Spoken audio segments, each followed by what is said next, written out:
بسم اللہ الرحمن الرحیم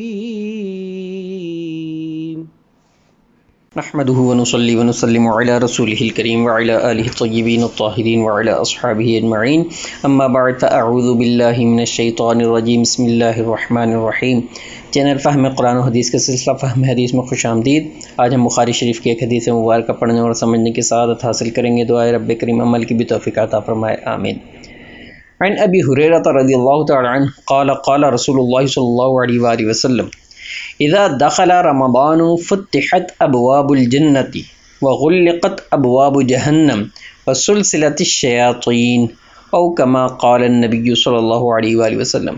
حضرت ابو ہریرہ رضی اللہ تعالیٰ عنہ سے مروی ہے، رسول اللہ صلی اللہ علیہ وسلم نے فرمایا، جب رمضان المبارک کا مہینہ آتا ہے تو جنت کے دروازے کھول دیے جاتے ہیں اور جہنم کے دروازے بند کر دیے جاتے ہیں اور شیاطین کو زنجیروں میں جکڑ دیا جاتا ہے۔ رمضان رمضان سے بنا ہے جس کے معنی ہے گرمی سے جلنا۔ علماء کرام فرماتے ہیں کہ جب مہینوں کے نام رکھے گئے تو جس موسم میں جو مہینہ تھا اسی کی مناسبت سے اس کا نام رکھ دیا گیا۔ جیسے بہار کے موسم میں آنے والے مہینے ربیع الاول اور ربیع الاخر ہو گئے۔ سخت سردی میں جب پانی جم رہا تھا اس وقت آنے والے مہینوں کا نام جمادی الاولیٰ اور جمادی الاخری رکھ دیا گیا۔ اسی طرح جب رمضان المبارک کا مہینہ تھا تو اس وقت سخت گرمی تھی، اس لیے اس کا نام رمضان رکھ دیا گیا۔ عام طور پر دو چیزوں کی وجہ سے انسان گناہ کی طرف راغب ہوتا ہے اور اللہ تعالیٰ کی نافرمانی کرتا ہے۔ ایک نفس کی بڑھتی ہوئی خواہش اور اس کی سرکشی، اور دوسرا شیطان کا مکر و فریب۔ شیطان انسان کا ازلی دشمن ہے۔ وہ نہ صرف خود بلکہ اپنے لاؤ لشکر اور چیلوں چپاٹوں کی مدد سے دنیا میں ہر انسان کو دین حق سے غافل کرنے کی کوشش میں لگا رہتا ہے۔ لیکن رمضان المبارک کی اتنی برکت و فضیلت ہے کہ شیطان کو اس ماہ مبارک میں زنجیروں میں جکڑ دیا جاتا ہے تاکہ وہ لوگوں کو بہکانے سے باز رہے اور اہل ایمان اس کے وسوسے قبول نہ کریں۔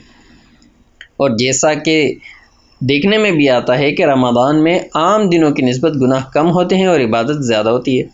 ہر لمحہ گناہوں میں ڈوبے رہنے والے اکثر لوگ اس رمضان میں باز آ جاتے ہیں اور توبہ کر کے اللہ تعالیٰ کی طرف رجوع کرتے ہیں۔ مساجد میں بھی رونق آ جاتی ہے۔ ہاں، یہ بھی دیکھا گیا ہے کہ بعض لوگ اس ماہ مبارک میں بھی گناہوں سے باز نہیں آتے اور خدا تعالیٰ کی نافرمانیوں میں لگے رہتے ہیں۔ تو اس کی وجہ یہ ہے کہ شیطانی وسوسے اور ان کے شریر نفوس کی جڑوں میں اس طرح بس چکے ہوتے ہیں کہ وہ شیاطین کے جکڑے جانے کے باوجود گناہوں سے توبہ نہیں کر سکتے اور خدا تعالیٰ کی طرف نہیں آتے۔ حقیقت بھی یہی ہے کہ آدمی کا نفس اس کا سب سے بڑا دشمن ہے۔ دعائے رب کریم ہمیں رمضان المبارک میں زیادہ سے زیادہ عبادات میں مشغول رہنے کی توفیق عطا فرمائے، آمین۔ زندگی نے وفا کی تو اگلی ویڈیو میں پھر ملاقات ہوگی، اس وقت تک کے لیے اللہ حافظ۔ السلام علیکم ورحمۃ اللہ وبرکاتہ۔